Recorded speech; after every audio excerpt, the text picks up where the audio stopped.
नमस्कार, आप सभी दर्शकों का स्वाभिमान टीवी में स्वागत है और मैं हूं धीरेन्द्र सिंह। जैसा कि आप सभी उत्तर प्रदेश वासी जानते हैं कि चुनावी दंगल की जो सरगर्मियां हैं वो चरम पर है। जैसे जैसे दिन बीतते जा रहे हैं वैसे वैसे चुनावी माहौल गर्म होता जा रहा है।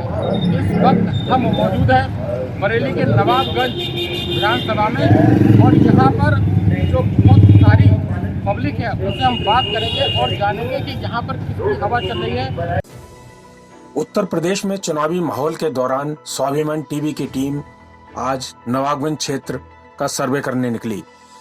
आचार संहिता लगने के बाद और चुनाव आयोग के सख्त रवैये के बाद भी बड़ी मात्रा में लोग इकट्ठा हो रहे हैं। इसी दौरान अगर देखा जाए तो साइकिल और कमल के फूल की कांटे की टक्कर नजर आ रही है। नवाबगंज सीट से कई बार विधायक रहे मंत्री भगवत शरण गंगवार ने पार्टी के टिकट मिलने के बाद और दूसरी तरफ भारतीय जनता प्रत्याशी डॉक्टर आर्यन अपनी ताकत झोंक रहे हैं। अगर नवाबगंज की जनता को देखें तो सब जान पड़ता है कि कुछ मतदाता तो खुलकर अपने प्रत्याशी के विषय में बात कर रहे हैं, लेकिन कुछ मतदाता अभी शांत अवस्था में हैं और शायद गोपनीय तरीके से मतदान करने के मूड में हैं। इसी बीच स्वाभिमान टीम ने मतदाताओं से उनके मन का हाल जानने की कोशिश की। सत्तार अहमद जी 2022 का बिगुल फूट चुका है। चुनाव जो है इस समय इतना गर्म है कि हीटर भी गर्म नहीं। बहुत गर्म चल रहा है। तो इस उबलते हुए हीटर को किसको देना चाहेंगे इस बार? साइकिल को देंगे। साइकिल को देंगे। साइकिल को क्यों देना चाहते हैं? अगर अच्छे काम करो तो देंगे हम।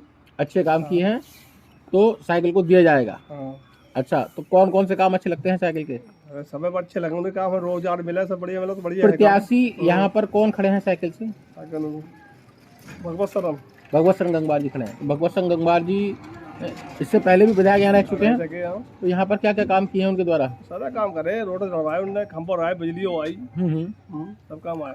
तो यानी उनके काम संतुष्ट हैं। क्या नाम भैया आपका? गफ्फार अहमद जी, इस बार जो है किसको वोट देने जा रहे हैं? भगवत शरण जी को। भगवत शरण जी काय से खड़े हैं? साइकिल से। तो साइकिल ही क्यों चुनी आपने? साइकिल अच्छे काम करोगे चुनेंगे नहीं। अच्छा, क्या क्या अच्छे काम लगे आपको? सभी काम अच्छे हैं। जैसे? अरे काम मिलेगा, अब कोई परेशानी नहीं है हमें इसकी सरकार में। तो भगवत शरण जी आपके बीच में आते हैं बात करने? हाँ, क्यों नहीं आऊंगे? आते हैं। आते हैं। अच्छा, अभी आए थे। तो क्या क्या कह गए? परसों फिर आएंगे। अच्छा, परसों फिर आएंगे। क्या क्या कह गए आपसे? हमसे कुछ अभी हमारी बात ही नहीं हुई, हम थे नहीं उनके साथ में। अच्छा, आपको सूचना मिली थी, आए थे। क्या नाम है सर आपका? इस बार जो है किसको चुनने जा रहे हैं? अब हम तो इस वक्त जो है जिसको माहौल देखेंगे तभी देंगे, अभी कुछ नहीं कहते। अच्छा, माहौल जो देखने के बाद हवा देखेंगे किसकी चल रही है? तो हवा तो कुछ और चल रही है। देखो, हम और भी लोगों से पूछ रहे हैं, अभी तो हवा तो आपके पड़ोस में बैठे हुए हैं लोग। वो तो बात सही है। अगर साइकिल का जोर हो तो साइकिल को दे देंगे। अच्छा, और अगर फूल का जोर होगा तो फूल को दे देंगे। तो फूल को दे देंगे दोनों तरफ। तो जिसकी देखेंगे उसको दिखा देंगे। अच्छा, मतलब वजनदार आदमी को जो है चुनेंगे। तो आपके बीच में अभी साइकिल की और फूल की बात हुई, तो इन दोनों में से कौन सा प्रत्याशी आपको सही लगता है? बस सरकार जो है आदम की जो है बढ़िया। अच्छा, क्या क्या अच्छा लगा अखिलेश यादव सरकार में? उनकी सरकार में कोई परेशानी नहीं। अच्छा, अब तो मार खेत जो है सब बिगाड़ मैदान कर रहे हैं। धान सैलाब मारे गए। 1 एकड़ के सिर्फ 2100 रुपया आए। मोदी आए मिले, खातो कर दो बंद नहीं। अच्छा, मोदी आ रहे वो भी पैसा आए, वो भी खत्म कर दिया है। चलिए, एक युवा भी हमारे पास बैठे, उनसे बात करते हैं। क्या नाम है सर आपका? मोहम्मद राशिद जी। क्या नाम है और क्या नाम है प्रत्याशी का आपके जिसको आप इस बार चुन रहे हैं? भगवत सिंह गंगवार जी। क्या नाम है सर आपका? पहले नाम जानना चाहेंगे। नाम तो सर मिराज अहमद जी। मिराज अहमद जी। इस बार जो है यूपी का ताज किसको पहनाना चाह रहा है और नवाबगंज से किसको जिताना चाह रहा है? नहीं, क्या नाम है सर आपका? शराफत जी। तो शराफत जी इस बार किसको शराफत का ताज बनाना जा रहे हैं? जो मतलब लेकर चलेगा सरकार को। नहीं, तो क्या लग रहा है इस बार जोर किसका है नवाबगंज में? सभी है, सभी जोर है, जो आखिरी साइड में। वैसे तो अगर बात करें हम तो सबसे ज़्यादा जो है साइकिल और जो है फूल का जो है जोर है। हाँ, तो इसमें जो है दोनों प्रत्याशी MP आर्या जी हैं और भगवत सिंह गंगवार जी हैं। तो क्या लगता है कि कौन चेहरा बन पाएगा? बराबरी है अभी बराबरी है। नाम पुष्पेंद्र कुमार गंगवार। पुष्पेंद्र गंगवार जी नवाबगंज से ताज और यूपी का ताज किसको बनाना चाह रहे हैं इस बार?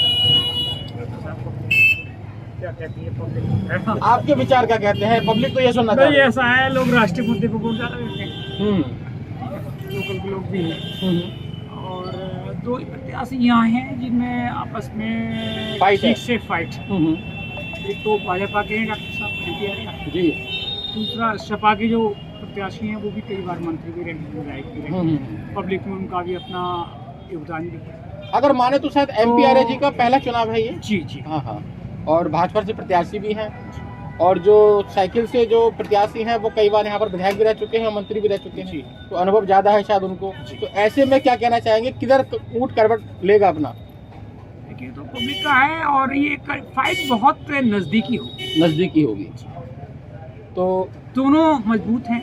हाँ, जो मंत्री जी पहले रह चुके हैं उनके पास भी अपना पब्लिक का कैडर है, अच्छा खासा कैडर है उनका भी, ठीक है। इसके अलावा देखिए, योगी जी के काम बहुत अच्छे रहे, इसलिए पब्लिक उनका भी लगाव है। लोग कोई हिंदुत्व के नाम पे दे रहा है, तो इसके यहाँ पे कुछ लोगों को डॉक्टर साहब की सिंपैथी है, तो डॉक्टर साहब को पिछले प्रयास में भी टिकट नहीं मिला था, अच्छा। इस बार पार्टी ने दे दिया, तो वो जो है उनका इन्हीं दोनों लोगों को फाइट है। ये दोनों लोग। सर क्या नाम है आपका? प्रशांत मिश्रा जी। मिश्रा जी, इस बार जो नवाबगंज से चुनाव में लड़े हैं प्रत्याशी, कौन आगे चल रहा है, किसको ताज पहनाना चाह रहे हैं इस बार नवाबगंज से? इस समय जो चर्चाएं चल रही हैं, कभी दोस्त लोगों के साथ बैठ ही जाते हैं। इस यहाँ पे तो सपा और बीजेपी ही दो लोगों का है। अच्छा, नहीं, सपा बीजेपी का तो पूरी यूपी में नजर आ रहा है, लेकिन अगर हम नवाबगंज की बात करें तो नवाबगंज में क्या लग रहा है, क्या चेहरा होगा इस बार नवाबगंज में? क्योंकि कई बार विधायक रह चुके हैं भगवत सिंह गंगवार जी, MP आर्या जी जो बीजेपी से प्रत्याशी हैं वो प्रथम बार लड़ रहे हैं, तो ऐसे में क्या लग रहा है, क्या होगा? अब इस समय इस बार भी देखिए, जनता जो वोट देगी तो सब चीज़ों को ध्यान में रख के देगी। जैसे कौन सी पार्टी है जो हमारे लिए ऐसे विकास का मुद्दा है, ये इस बार सबसे बड़ा, ठीक है। बाकी शिक्षा का है, तो यहाँ पे ऐसे हम बात करें, डॉक्टर MP आर्या साहब डॉक्टर हैं तो वो तो ज़ाहिर सी बात है शिक्षा पे ध्यान देंगे ही देंगे। बाकी बीजेपी सही है, तो मेरे जो हम लोगों का जो लगता है बीजेपी का ही लग रहा है। बीजेपी का लग रहा है, तो यानी कि डॉक्टर आर्या जी यहाँ से जो है निकलेंगे, हैं? ठीक है। विधायक रहे भगवत सिंह गंगवार का जमीनी स्तर का ग्राउंड काफी मजबूत सा रहा है। अब इस मजबूत पहाड़ को दूसरा पक्ष तोड़ पाता है या नहीं, ये तो 14 फरवरी का दिन और 10 मार्च की तारीख ही बताएगी। नवाबगंज में किसका परचम लहराएगा, लेकिन सूत्रों की माने तो टक्कर कांटे की है।